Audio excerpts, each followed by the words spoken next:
What's up, kinfolk? It's RJ Young. On this episode of the #1 ranked show, we will give you the first of 2 Pac-12 Media Day episodes, kicking it off with Lincoln Riley, Caleb Williams, and USC, Chip Kelly at UCLA, Jake Dickert and Cameron Ward at Washington State, and many, many more. If you like the show, please subscribe to the #1 ranked show on YouTube, and please leave us a 5-star review on the podcast episodes. Very important to helping people understand how and where to find the audio content. All right, let's talk to Lincoln Riley.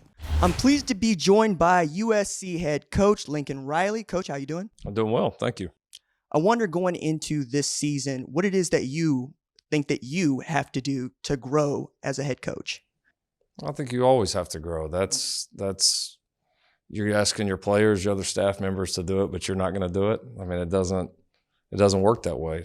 This is a new challenge in my career. This is a very different challenge, and I think it's forced me to get out of my comfort zone, which is good. That's how you progress in anything in life. And whether it's been, implementing a new team culture, hiring a completely new staff, even though I was familiar with many of the faces that we brought here to USC, constructing a roster in really an unprecedented way. I mean, it's all been new, but it's been fun. I mean, I enjoy the challenges like that. I always have. It brings a new energy, a new amount of excitement that I think our staff and players share. And it's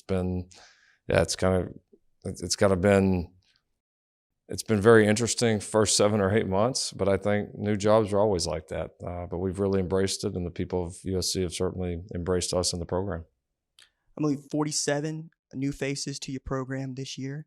I wonder, what's it like to try to build camaraderie around that many new faces in a new program with a new head coach?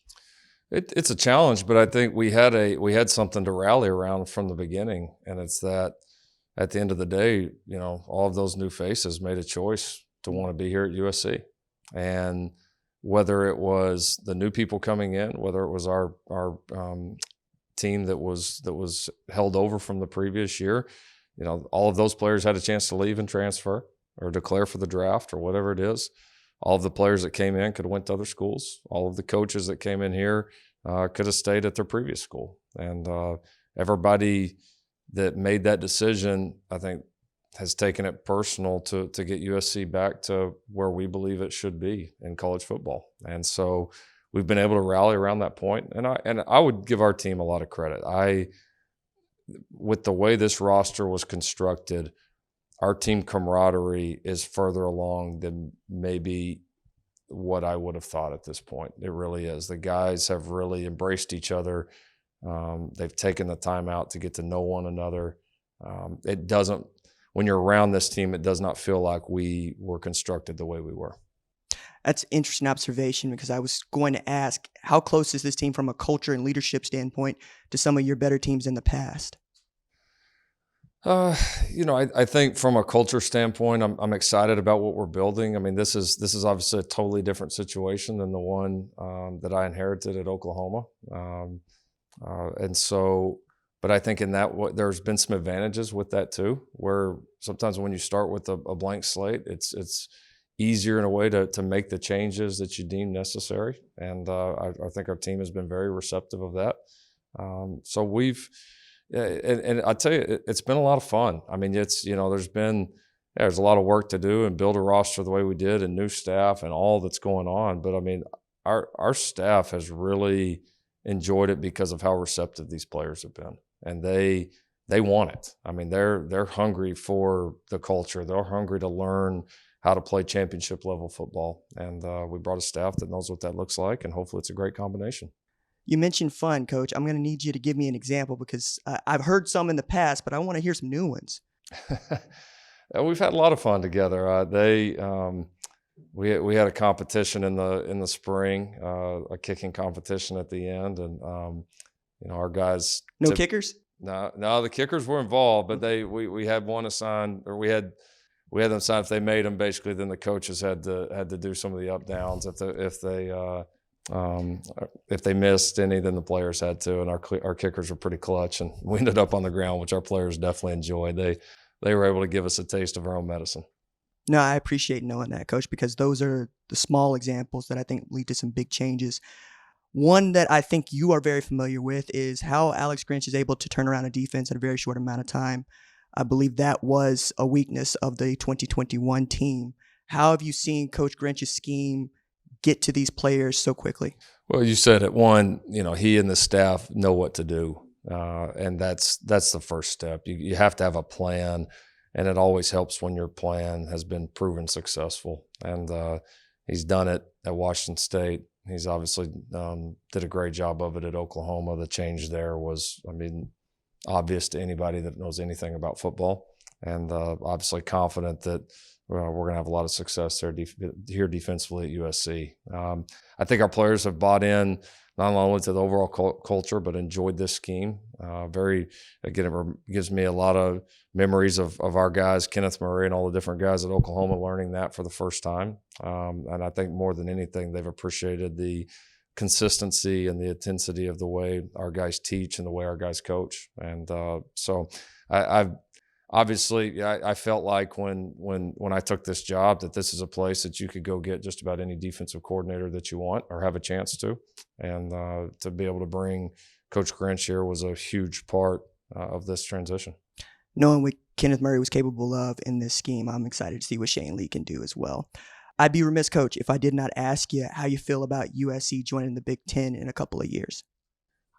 It'll be exciting when it comes, but I've been through this. This is what I learned going through it is it's going to make news for a few days. People are going to be talking about it, and rightfully so. We get it. It's a big deal. But, this is year one, and this is an opportunity to compete in the Pac-12 conference, which I was very much looking forward to, a chance to play in some unique venues, compete against different people. And so we're going to embrace that, that we are going to embrace that. A lot of the guys that are on our football team right now won't ever even be a part of the Big Ten conference. So, that's honestly with the team we've had, it hasn't been that hot of a topic inside our locker room or really even within the staff. Everybody's hyper-focused on doing the best they can for this team right now. USC head coach Lincoln Riley, thank you for taking time, sir. You got it. Thank you. I'm pleased to be joined by USC quarterback Caleb Williams. Caleb, how you doing, man? Pretty good. I want to start with this. You know where I'm from. How hard was it for you to leave Oklahoma? It was probably one of the toughest things I've had to do, other than having to sit for 6 weeks. But other than that, it was really tough. I almost stayed, not for the coaches, not for anything like that, but for the guys that I helped, or the guys that was there or came in with me. I almost stayed for them just because those are my guys. I've been in battle, been in war with them for a year now. So, or then it was for a year. So it was a really tough moment, but I had to make a decision, and I ended up choosing here. Feels like since July 4, 2020, you first made your announcement to commit in high school, you have had such notoriety and fame following you around. Have you been able to deal with this constant pressure and really people getting at you from all angles? I got to believe your mentions are just stupid. Yeah. I deal with it. One, I normally just kind of shove the negativity to the side. It's the easiest way. Just don't deal with it. And then two, when things do bother me or you have a tough game and, you might see something because, like I said, social media is everywhere. Everybody's always on social media, and most of the time it's negative when you lose. So, yeah. So I try not to deal with it, and I normally push it aside. But if it ever gets to me, I have a support system at home, or the coaches here, or anybody like that, my friends, my brothers that support me. So, get through that really easily, just for the simple fact of them, because without them, I wouldn't be able to. It'd bother me or anything like that. So. Support system, and just not dealing with it. You went from the frying pan into the fire as a true freshman at OU, right? Very fast. So what is it that you are looking to grow and work on going into 2022 that you want to eliminate from 2021? I'd say I want to complete the ball more. My completion percentage is quick, easy passes. Not trying to, I had a couple stupid freshman moments, I'd say, and not trying to have any of those where, I do something dumb where I could have just thrown the ball out of bounds, lived to fight another day, or anything like that. So those moments, just stupid freshman moments, and then just progressing within the offense, learning more about the playbook and how certain runs, what they're good against, what they're not good against, what certain pass plays are good against, what certain quick games are good against, and learning my opponents better. How have you and Coach Riley been able to implement this offense with a bunch of guys, well, Mario Williams not included, who haven't been a part of it? It's actually been really smooth. We've drilled it with the coaches in the film room, on the field, all the player-led, player-ran workouts or 7-on-7s or anything like that. So just kind of drilling it, getting reps. Those are always the easiest ways. Watching film and getting some reps in. For sure, the easiest ways. Then we got a bunch of smart guys on the team, so I can't wait to play with them and get out there on the field with them. What's the mood like in South Central with folks knowing who you are and where you're coming from? Excitement. Not just excitement that I'm here, but excitement for the team. Everybody's been very excited every time anybody stops me. Good luck this season. Hope y'all have a good season. So it's been awesome. Have you heard from someone that raised your eyebrows? Like, for instance, if I heard from Dr. Dre that I want you to have a great season, it would mean something to me. But I don't know that means something to you because I outdate you by about 15 years. So you're going to have to let them. Snoop Dogg. Oh, for real? Yeah. Snoop and PJ Tucker, James Harden, a couple of people like that. It's been awesome. PJ let you in his shoe closet? No, but we did talk about it a little fast. I had to ask a few questions. So we talked a little about that, just joking around or anything like that. But no, he didn't let me in his shoe closet. Not yet, at least. I'm going to get a couple of them. I'm saying, man, and wear them because that's what they're for. They're shoes. Yeah. It's interesting to me to know that so much of the OU staff that was there in 2021 is at SC. I wonder how that has played across, well, the conference from guys that you've heard from. Do they expect to see what you were capable of and winning 11 games last year, this year? We're not necessarily like obviously everybody wants to win every game. There's a lot of excitement with the new coaches and new players. We have like 47 new players or something like that on the roster. So there's a lot of excitement behind that. But we are hugely focused on winning the moment and choosing discipline over default. And that's you choose the discipline over default, which means that you're choosing to win the moment and not focusing on what you can't control. Focusing on, game 12 when we're not even through fall camp. And so, we want to win every game possible that we have every time we step on the field because that's what we work so hard for. But like I said, we're focused on winning the moment, winning fall camp right now, and then going into that first game versus Rice. USC quarterback Caleb Williams, thank you so much for taking time, sir. Thank you. I'm pleased to be joined by UCLA head coach Chip Kelly. Coach, how you doing? RJ, I'm good. Not as well dressed as you are, but I'm good. I appreciate that, Coach.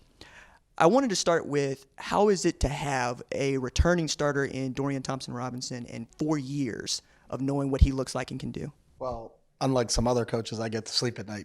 When you have someone like Dorian who's been around, he's going into year 5, and because of COVID, they got an extra year of eligibility. He played a ton as a true freshman, and he's been a starter. Going in, and there's not many people that get 5-year starters, and we do. And so he's done a great job of being a leader. He can explain to players that come into the program, whether they're transfers or young kids, not only how we do things, but why we do things. He's got a great grasp of everything. He's got a tremendous work ethic, so I think you can look at his work ethic and say, wow, that's the way it's supposed to be done. Football's really, really important to Dorian. He's getting it done in the classroom also. So, he's everything you want in a football player. It's no small feat, by the way, at UCLA. No. It's tough. It's tough. To that end, how do you keep your players engaged and keep them ready to get after it after what I thought was a really remarkable season by you? 8-5. You end up being a couple teams that Had we had this conversation last year, I asked you how you felt about LSU, and you said, I don't care. You know, you're going 1-0 every year or every week. Yeah. How do you keep that mentality moving forward?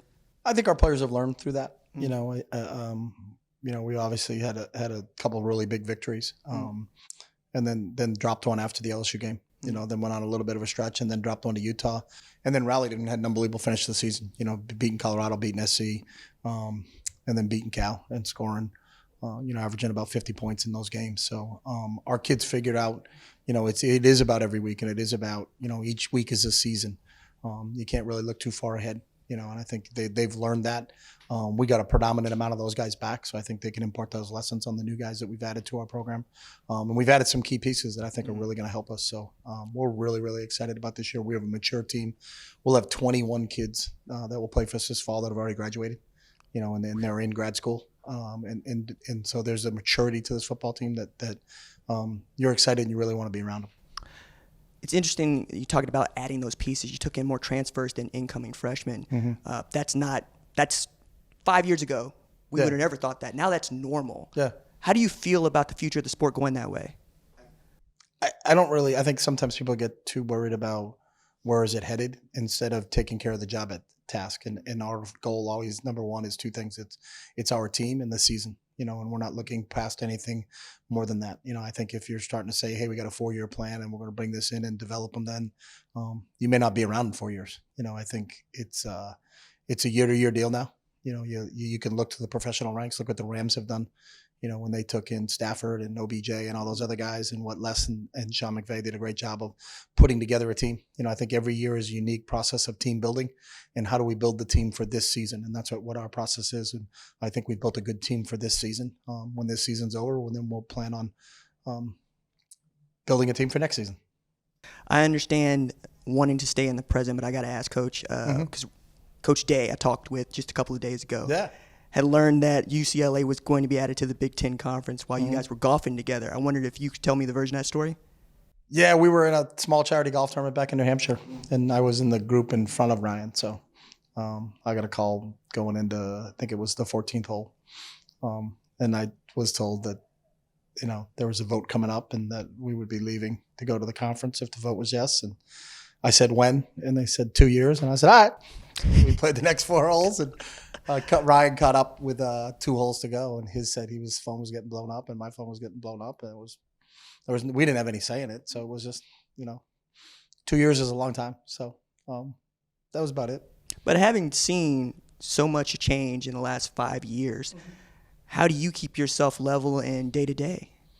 Because I think you worry about what you can control, you know, and I think you know, we had no vote on where we play or what conference we're in. We're not involved in rules changes. We're not involved in conference realignment. You know, we're involved in, as I said, our focus is our team in the season. You know, so if we always keep the main thing, then you'll be fine. You know, it's an ever-changing landscape, and I think once you understand that, you got to roll with the punches. You got to kind of lean into it. I think that is getting into my final question for you, Coach, which is really, how do you feel about the future of the sport, say 15 years? And I'm asking you to project 10, 15 years. I think the sport itself is awesome. I don't think there's been a better product on the field. You know, when you watch the competitive nature of the games, you watch the X and O's and the scheming that's going on. I think when you look at the nutrition, sports science, and development of kids off the field, I think it's at an all-time high. We just have to have the rule changes that have changed. I think the governance of those rules changes and the enforcement of those rules changes have to kind of catch up to the rules themselves. But I think the sport's in a great spot, and I'm excited about where it's headed. UCLA head coach Chip Kelly, thank you for taking time, sir. All right, RJ, you'll teach me how to dress, buddy. You're fine. You got it. I'm pleased to be joined by Justin Wilcox, head coach at Cal. Coach Wilcox, how are you doing? I'm well. How are you? I'm good, sir. Let's start with this. I know the record last year is 5-7, but I look at those losses. 5 of those are 1-point games, or excuse me, 1-possession games. Is it that close, Coach? Is it really that close? Yeah, it was last year, and okay. Unfortunately, we didn't make enough plays to turn it the other way. So yeah, the record was frustrating. We weren't pleased with that, but certainly pleased with how the guys finished the season and really kind of stayed together as a team and didn't doubt each other or themselves. And so it gave us an opportunity to finish much stronger. Now we got to find ways to win those games. And, there's specific things on offense and defense and some big picture things we can do better as a team. And that's what we're working on doing. I got one. I believe you're 16-0 when you rush for 165 or more. Mm-hmm. Is that really down to your offensive line and how well you move the football? Yeah, I think the offense starts with the offensive line. I mean, we have some talented playmakers, we feel like, on the perimeter. We got some new quarterbacks that we feel like are talented passers, but ultimately the offensive line makes it go. And we'll have some new faces on the offensive line, but feel strong about those guys coming together. They've had a really good off season. They've had a great summer, and now it's about putting it all together. And everybody's got to do their part, but we got to start up front, and whether it's run game or pass protection, and that'll allow the skill guys to go make their plays. You mentioned a couple of new faces at the quarterback position. Mm-hmm. I want to ask you about one in particular. What has Jack Plummer shown you so far that leads you to believe he can compete for that number one job? Yeah, he's shown us quite a bit. He's picked the offense up very quickly. You can tell he's a cerebral guy. He was well coached prior to getting to us, and so you could tell that. He's a talented passer. He can throw the football, and he's a competitor, and I've been encouraged by how he's really, since the day he got here, kind of assimilated with the team, and now is providing leadership at that position, which is key. You really do want your quarterback to have a voice on the team and to speak up, and he does that. And so really encouraged about, his short time in the program, and looking forward to watching him continue to grow as a player. We're at a time of outstanding change. I don't think we've seen this much change in 20 years, maybe more, Coach. But one of those changes is USC and UCLA are headed to the Big Ten in a couple of years. And you're the lone school left in the Pac-12 in the state of California outside of Stanford. Does that open up recruiting for you? Well, that's a great question. And these are complex things that are going on, as you well know. California and Northern California will always be a recruiting focus for us. And so that won't change. There's no doubt. But we feel like, with the education and some of the things that we can do to provide a great environment for our players, that there's going to be a lot of guys out there who will welcome the opportunity to come to Cal. And the state of California will always be where it starts for us. Another change that was announced before all this happened is the divisions are going away. You're no longer in the Pac-12 North. There is no more Pac-12 North. Do you think that makes the conference that much more competitive? Yeah, it's a very competitive conference as is. I mean, you just look at the teams from top to bottom. It's just like the parity within the league is substantial, and there's really good players, and there's good coaches, and they're at a lot of different places, and so you got to bring it each and every week.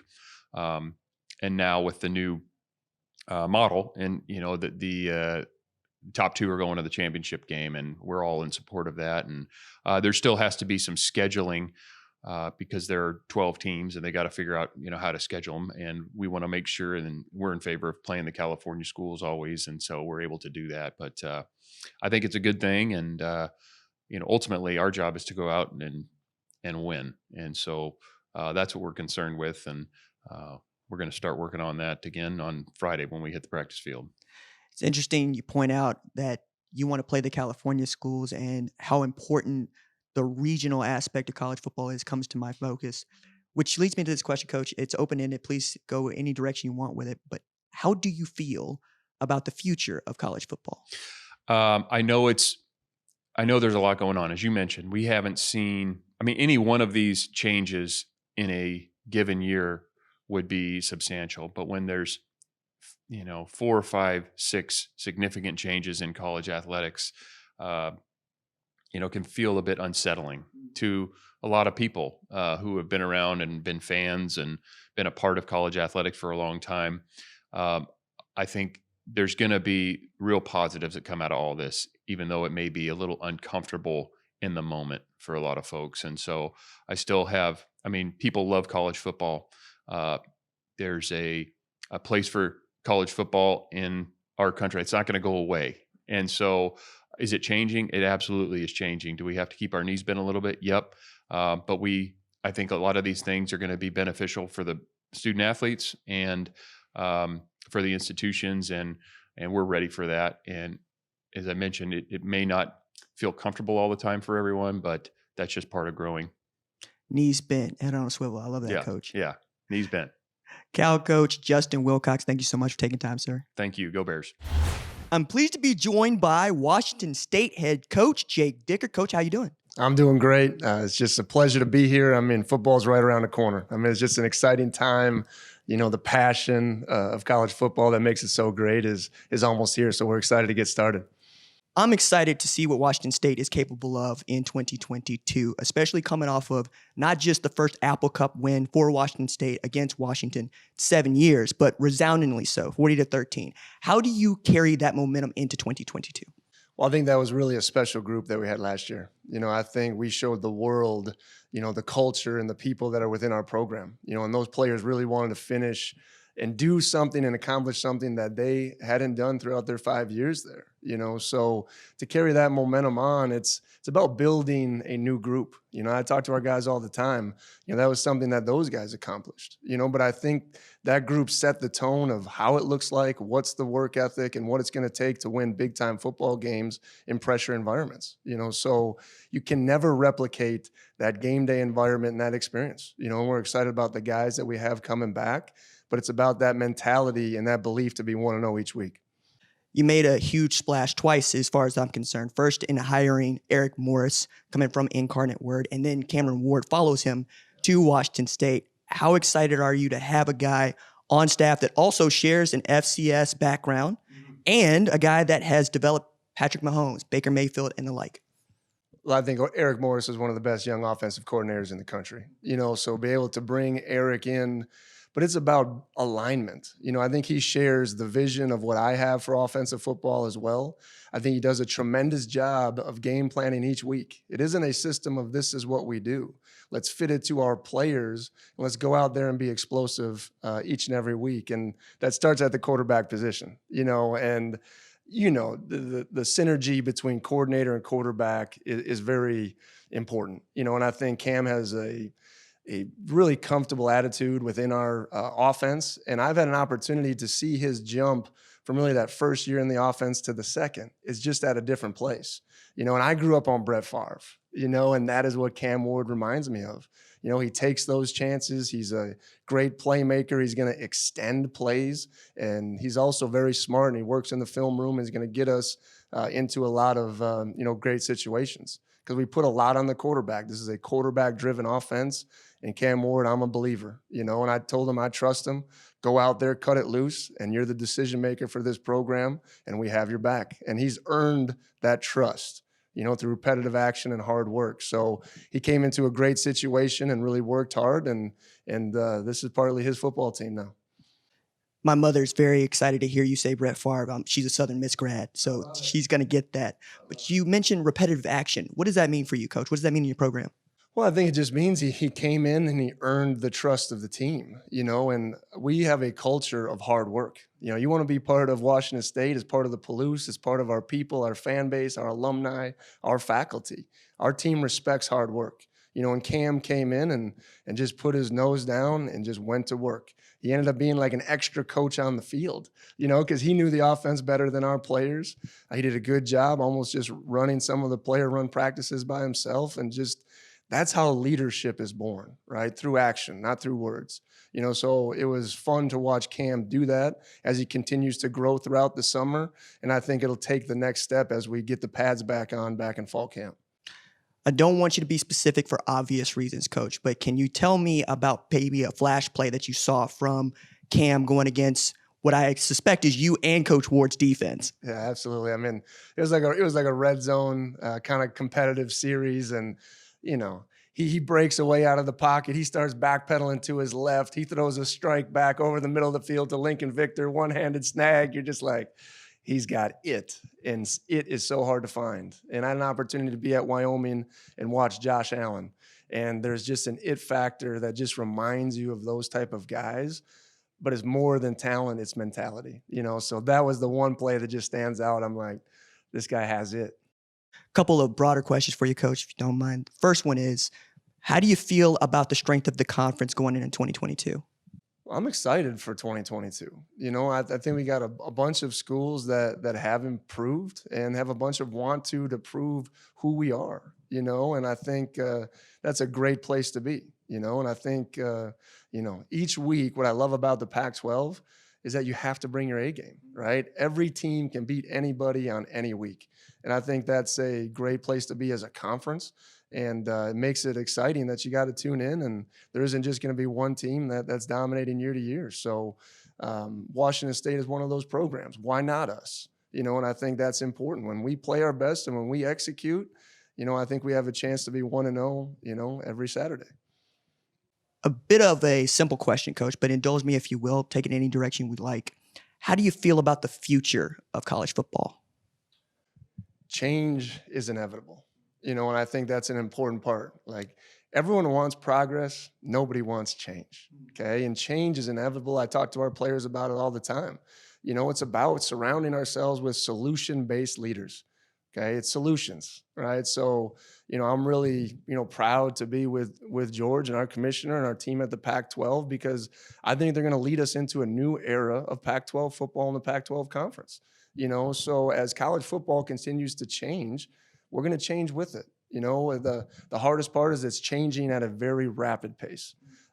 So you got to be able to adapt, move. You know, I'm all about players and their empowerment and what they mean to this game, but it still is about student athletes, you know, and their future is really important to me. You know, I really say I'm the director of their future, you know, so to understand that, you know, 3% of our guys last in the NFL. Right. So to have them be professionals in something else is really important to me. And I get to use the vehicle of football to mold these young men, you know, so let's not lose that. You know, as we continue to change, evolve, and adapt, let's have a focus on student athletes and creating their future, because this game of football changes their lives. Washington State head coach Jake Dickert, thank you for taking the time, sir. Absolutely. Go Cougs. I'm pleased to be joined by Washington State quarterback Cameron Ward. Cam, how you doing, man? I'm doing good. How are you? I'm good, sir. I want to start with this, dog. What was the decision like for you to leave Incarnate Word and rejoin Coach Morris at Wazoo? It was a big decision for me. It was also a life-changing decision, you know, to leave a place who was the only place to give me my first offer, my only offer out of high school, and, you know, everything they'd done for me for that program. They're going to be a great program, continue going up into the future. So it was more of a business decision for me. I felt like it was the right time for me to go up there within Washington State to prove myself at a Power 5 level, which I know I'm capable of doing. So, you know, a lot of things went into the decision, but at the end of the day, you know, I'm happy I ended up going. Coach Dickert is very excited to see you operate during the regular season, knowing what you're capable of and what you've shown in the spring. But I want to take it back to West Columbia, Texas. You're talking about my only offer out of high school was Incarnate Word. What do you think was holding other folks back from seeing you for the kind of player that you are? You know, the offense that I played in high school, wing T is not really the best offense, you know, for a quarterback or any skill position to get, you know, highly recruited. So that played a part. But also, you know, just where I was located, it's not a lot of small town kids who get, you know, big time offers unless you're just, you know, a freak athlete, a 5-star coming out. So, you know, just the location I was at, you know, but at the end of the day, that's not an excuse. I feel like I was there for a reason. God puts me place for a reason. You know, at the end of the day, it worked out in my favor. What did you think when Coach Morris did offer you? It was a blessing, man. I remember the day he came that Wednesday, right before my district game on a Friday. He offered me in front of my mom and my 2 sisters. So just getting that first offer, man, it was just joyful for me. Then going up there that Friday, going my OV, I had to miss the district basketball game. So just going up there, you know, seeing the campus, the beautiful campus, right in the heart of downtown San Antonio. So it's just perfect spot where it is. Going there, commit there that Sunday, and, you know, just I never looked back. It was a blessing. Did you know anything about his background before he got to Incarnate Word, before he offered you? I know a little bit about it. You know, the guys who he's coached, you know, like the Pat Mahomes, the big time players he's coached. And I knew he was going to throw the ball, and that's what I was looking forward to, throwing the ball a lot. I love throwing the ball. I've been passionate for it. So anytime I get a chance, you know, go out in the field, you know, just play with him, playing for a coach who trusts me to operate his system. You know, it just makes it easier that way for playing for someone that you know who trusts you. Dog, and operated you did 4,600 passing yards, think over nearly 50 touchdowns in 2021. Yo, man, what was it like when it was like, oh, you really gonna let me throw it? Man, it's exciting. Words ain't even been invented yet. Just and the freedom that he gives me, and the other quarterbacks through the system, we can check any play, whether that's a run to or pass. You know, I love the new formation that we put in, a little bit more heavy set, some tight ends that we use now. You know, helps us in the play action, running game, just setting some stuff up. So he's a great offensive minded head coach. He's a great person. His little kids, Jack and George, love me, so I love being around their family. So you know, he's just a great dude. It's really fascinating for me to hear you talk about the tight ends being a part of the offense, because I'm old enough to remember Jason Morrow and what he was capable of at that wide position. How excited are you to get the wides involved at Wazoo? Oh, very excited. We had some athletic tight ends start with our 4-star freshman who came in, Andre Dollar. He'll definitely see some playing time. We have Billy. He's a transfer from North Dakota State. He's one of our heavy blockers. He catches the ball real well. We just got to transfer Cam Johnson from a JUCO. So he has great routes, great hands. So he's just getting there, learning the offense. He's going to be a great weapon for us. So just having big bodies who can move similar to receivers and also help us in the run game when we need to is just going to help the entire offense as a whole. You from not just Texas, but Southern Texas, right? It's hot. It's on the water. You move up to Pullman, what you think? You just got to adjust. You got to adjust. Got there in January. It snowed like every day I was there. I've seen snow before, but it wasn't nothing like that. So I always tell myself you never know where football going to take you. So, you know, you don't know whether you're going to play in the cold or you have to go play like somewhere where it's hot every day, each and every day. So, you know, you just take it, you deal with it. Everything has for a reason. Like I say, you know, I'm just happy to be at a place like Pullman who just loves their football, true college town. Can't really, you know, get in trouble out there. So I like that I'm really focused out there, you know, just ready to go put on for cool country. Cam, this is the 55th anniversary of Wazoo having his first black quarterback start a game. He was running the Houston Veer of all things. He's from Texas too, 1967. His name is Johnny Davis. Did you know any of that? Does that mean anything to you? I didn't know any of that. As I was coming out to Wazoo, you know, some of the alumni, they had a quarterback golf classic. I was blessed to get the invitation to go there and meet some of the guys like Jack Thompson. I didn't get a chance to meet Drew Bless, so I got a chance to talk on the phone with him. He's a cool dude. So you know, just being the first black quarterback, you know, a long time at Washington State, you know, it's a blessing. You know, it's a responsibility that I know I'm ready for. You know, I'm just ready to take on this journey in my life. Right on. Washington State quarterback Cam Ward, thank you so much for taking time, sir. Yes, sir. I appreciate it. Thank you. I'm pleased to be joined by Arizona State head coach Herm Edwards. Coach, how you doing? I'm doing well, and you look dapper today. You look very dapper, matched up with shoes and glasses and jacket. That's GQ look. Hey, that's me, coach. This is what I do. Let's talk about what you do, right? Which is put together outstanding football teams, fundamentally sound. I wanted to start with, there's been a tremendous amount of change, though, at Arizona State. How have y'all adapted to this change in 2022? Well, change is part of football, and as long as I've been in football, there's always change. Some are subtle changes, some are dramatic changes. For us, it was a little bit, and we anticipated of a dramatic change with the fact that now free agency is in college football, and how do you adapt to that? I'm fortunate enough to played in the league and coached in the league that we call the free agency.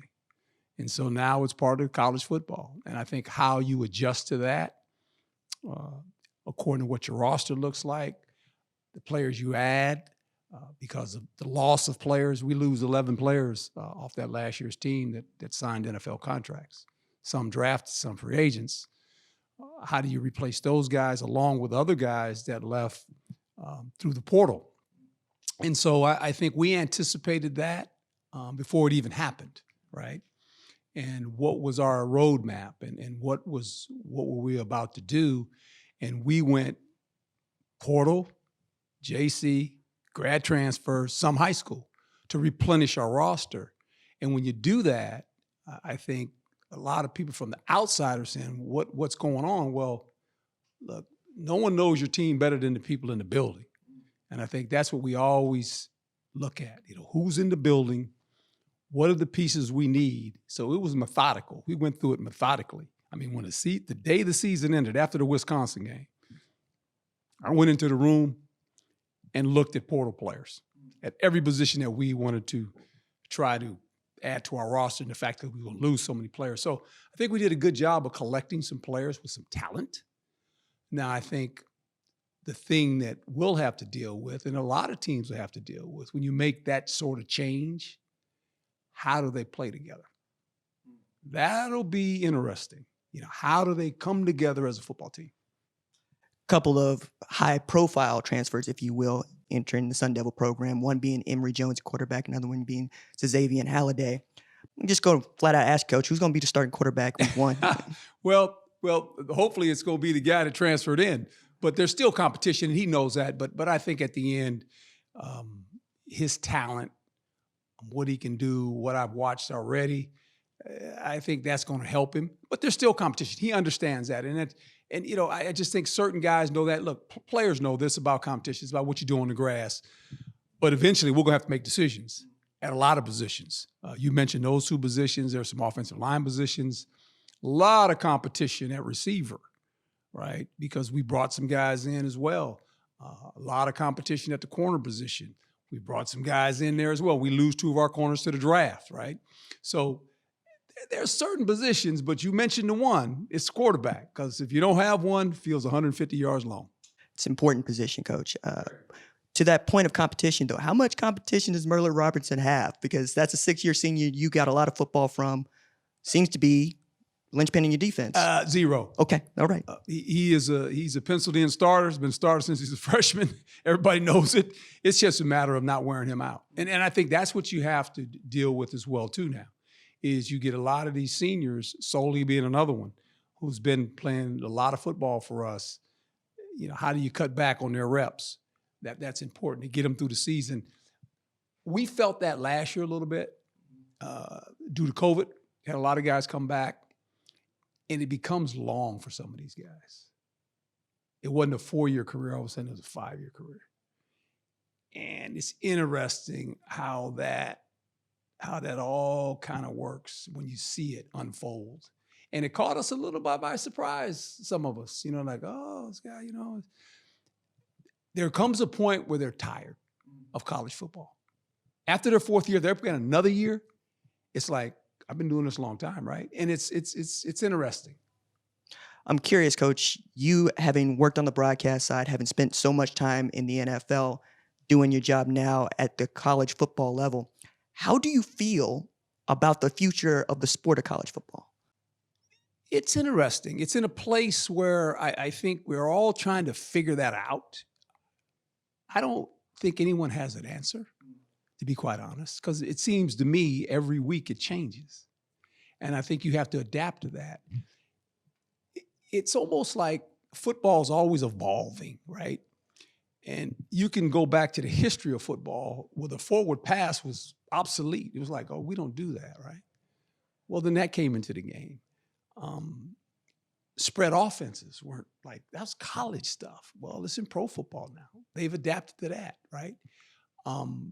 Players are bigger, they're faster, they're stronger.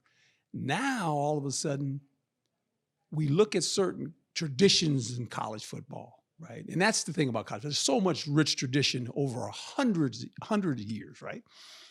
And you look back at it and you go, how is this changing? And if you're from a certain age group, you go, whoa, that's not what well, it changes. It's like television. Used to have the rabbit ears. Now there's no ears at all. It's all you can do about your phone, right? I mean, it's just, and we live in a world that way. And I think when sports change, because the one thing about sports, it generally stays the same, but there's always some subtle changes. But now there's college football, the landscape is dramatically changing. And I think we won't know anything for about 4 years, 5 years from now. And then we'll settle in and everybody say, that's college football. and it'll be okay. I hope you're right. Arizona State head coach Herm Edwards, thank you so much for taking time, sir. Thank you, my friend. I'm pleased to be joined by Arizona head coach Jedd Fish. Coach, how you doing? I'm doing great. Thank you very much. Let's start with this, Coach. I wouldn't have expected you to make the sort of noise that you did in the 2022 recruiting cycle following the 2021 season, but you did. You finished with the top 25 class, first time that's happened in Arizona since I was a high school senior in 2006. How'd you pull that off, Coach? Well, we talked to all these recruits about it's not where we were, it's where we're headed. And it was our first chance to recruit them. We had no recruiting class the year before we got there. They were all signed prior to our arrival. So this was our first chance to build relationships, make relationships, and really commit to showing them what we're about. And I think with that, you get some luck and you get some guys that want to come early and want to be a part of your program. One guy talks to another guy, talks to another guy. And as we all know, it just becomes, I want to play with him or I want to play with him. And it turned into a pretty good class. How did it feel to win your football game last year? And what did you hear from fans to getting that off their chest? Yeah, it was a heavy load. It was, the true monkey on your back because you're really dealing with back to 2019.